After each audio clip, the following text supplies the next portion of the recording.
Hey guys, welcome to today's Daily with Crystal. So today we're going to talk more on the subject of pride. I know I've kind of been talking about this a lot lately, but this is one of the things that the Lord has shown me that during this season that we have to repent of. There's a few things, this apathy, this God of comfort, these idols, that we need to repent from him. And one of the things that the Lord is really showing me right now that is consuming the church is pride, okay? So I'm going to read this and then we're going to talk about it. I will exalt myself. These are the words of our enemy. I will be lifted up. He whispers proudly into our ears. Beware the prideful words of the enemy. He is cunning. He is crafty. He walks about like a roaring lion, seeking for the weak and the lame. Be aware of pride. The Holy Spirit is warning the church that pride has infiltrated her. Pride has taken hold of her members and deceived her heart. There is pride of life, pride of my ministry, my work. And pride exalts the individual above the Lord and his word. Pride focuses on self-achievements and lifts up the person above the Lord. Pride says, I can do what I want to do. I am under grace. Anytime you seek your own way above his way, it is pride. Pride is Satan's oldest and most deadly tool. Many noble and righteous men have fallen into destruction and disrepair over pride's craftiness. Pride's work is subtle. It doesn't come charging into your life, but rather creeps in slowly and unassumingly. King Uzziah, was a righteous and godly king until pride crept in. 2 Chronicles 26:16 records this, but when King Uzziah was strong, he became proud to his destruction, and he trespassed against his Lord, for he went into the temple of the Lord to burn incense on the altar of incense. And burning incense was not the job of the king. That was a holiness that was prepared only for the priesthood. See, pride lifts you up to positions that are not yours to take. As long as, as I like to stay in your lane. Paul proclaimed, what do you have that was not given you? The answer, nothing. There's no gift that is of your own doing. It's all from the Creator. In fact, most gifts aren't even for you, really. They're for the benefit and to encourage the body of Christ. How will you take credit for anything? Your very breath was given to you. Jesus continually told the masses, give praise to God. Never forget you are the vessel, not the originator. You are the creation, not the creator. If you are raised to a position of honor, stay humble at the master's feet. You might do well to remember Nebuchadnezzar. Pride causes the Lord to resist you. Always stay in a position of gratitude. And if he increases your territory, remember that he has done it and not you. So let's talk about this. And Isaiah records these words, and it says Lucifer, right? And he's talking about the king of Tyre, and but he says Lucifer, so it's an allusion to Satan here, allusion to the enemy, and it is literally, I will be lifted up, I will exalt, I will do this, I will do that, I will do this, and there's a portion of scripture in the New Testament where the Apostle Paul, he says, when you say, I'm going to do this, he said, all of that boasting is sin. He said, we should say, if the Lord wills, we will do this and that. If the Lord wills, we will go here and we will go there, if the Lord wills. And I think there's a remembrance there of what God has done and what he is doing, to remember that he is the one doing it. It's not me doing it. I am not the one saying I am going to have my own will or I'm going to do this. No, I'm going to do this if it's God's will. Hopefully that makes some sense. I'm going to do this if it's God's will. I'm going to do that if it's God's will. And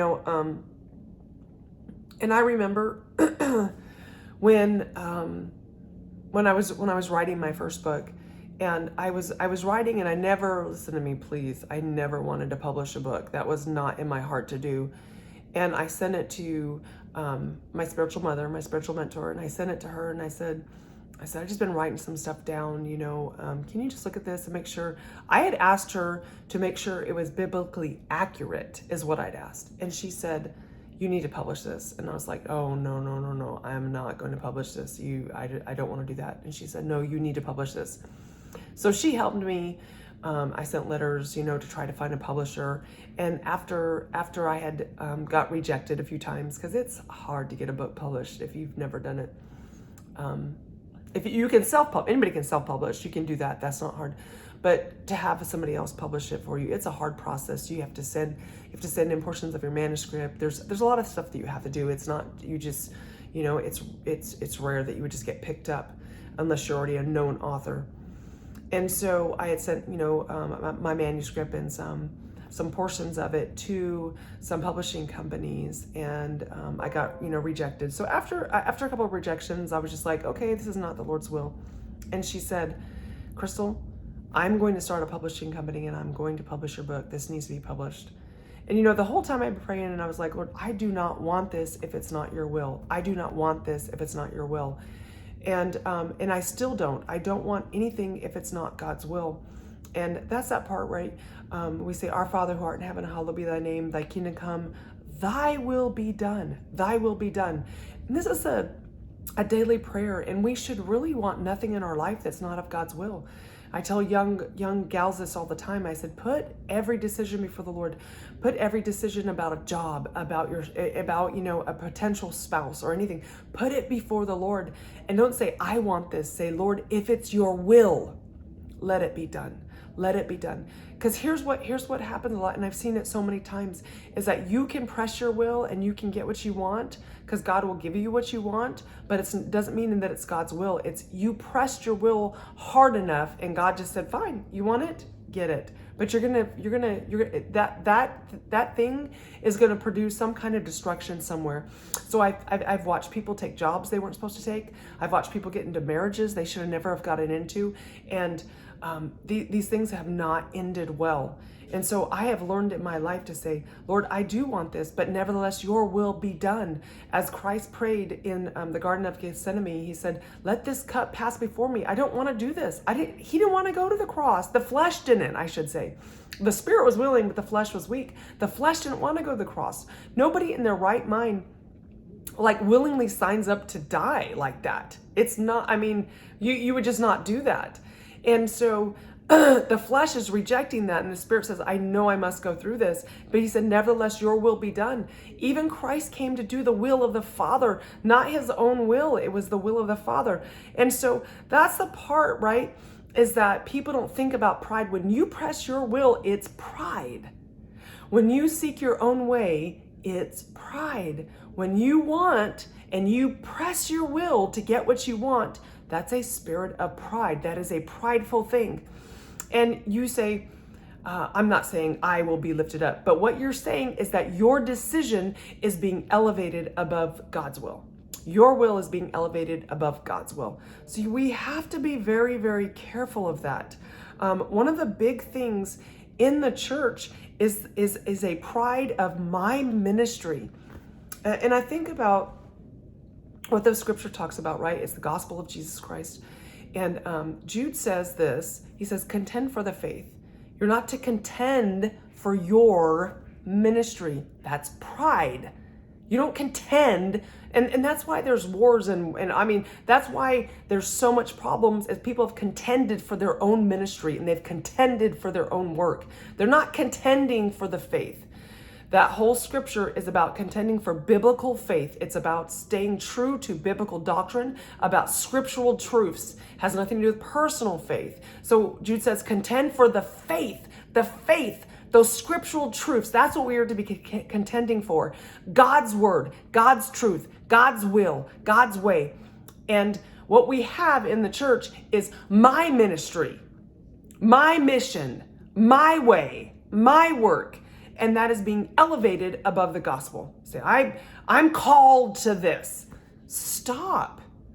Now you can know in your heart that you're called to do something and do it unto the Lord. You don't have to go around and proclaim, I'm doing this, I'm doing this, I'm doing this. First of all, either the Lord is working in you or he's not. Okay, either the Lord is doing it through you and in you, or he's not. Then if he's not, then you're doing it on your own strength. Then that's the reward that you get. Okay. Our reward is supposed to be in heaven. And so we must increase, we must decrease, he must increase. And we have to have that mindset. You can't press your way and think that it's going to be okay. Pride's work is very subtle. It creeps in. Many people are unaware of their pride, but you can hear it in the way that people talk. It's the I language and me, my mission, I'm anointed, I'm this, I am that, I am this. And so I'm always aware of that. I listen for those key phrases, because that's a pride. That's a heart of pride. And the Bible says that if you operate in pride, God resists you. We do not need to be resisted by the Lord. I need the Lord in my life. I need the Lord helping me in my life. I need the Lord with me and going with me. Now, this story of King Uzziah, and even you notice it says when he became proud, right, he went into the temple to burn incense on the altar. So, and this is what I talked about, is that pride will lift you up to a position that is not yours. Pride lifts you into a position that's not yours. This is the part where you think you deserve something. You think you deserve the chief seat. You deserve the chief place of honor. You deserve to be honored. Well, how come they didn't honor me? How come they didn't do this for me? How come they didn't do that for me? Blah, blah, blah, blah, blah. We can go on and on and on. Folks, that is a spirit of pride. And you've been lifted to a position that's not yours. And I said, remember Nebuchadnezzar. Remember Nebuchadnezzar. Nebuchadnezzar lifted himself up after God had given him such great kingdom and such victories, and God had done a marvelous thing in him. And he says, look what my hands have done. So we have to be careful, because there is obvious things of pride.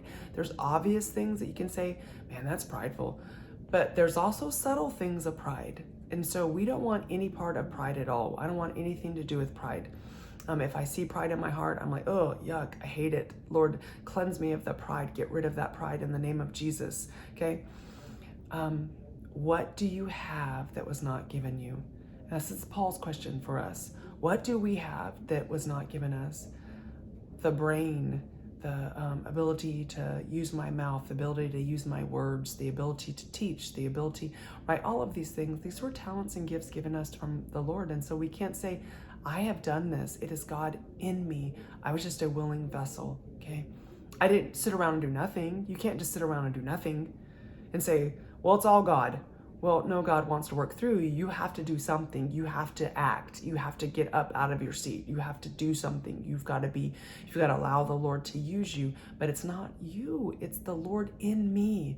Christ in you, the hope and glory. Christ in you. Christ in me. Remember, it is Jesus Christ. It is the Holy Spirit that does good in us. It is the Holy Spirit that does righteousness in us. It is the Holy Spirit that gives us gifts and incredible talents for His glory, for His kingdom. Okay? So think on those things today. If you have any pride, and I think that pride is probably something we should check very, very, a daily checkup, a daily pride checkup, if we would, that I'm not operating in pride. It creeps in. We are very in a prideful, selfie generation, so you have to be very, very careful, because it is the prevailing spirit. It's prevailing spirit in the church. Make sure that you're not operating according to pride. Make sure you're not putting pride in your kids, okay? Make sure you're not doing that. So think on these things today. We don't want God to resist us. We want God to bless us. And how do we do that? Humble yourself before the Lord, and He will exalt you. All right, so thanks for joining me today. I hope you got something out of this. Be sure to like or send me a comment. I enjoy people's comments. I do read those, and just thank you for listening, and I'll see you later.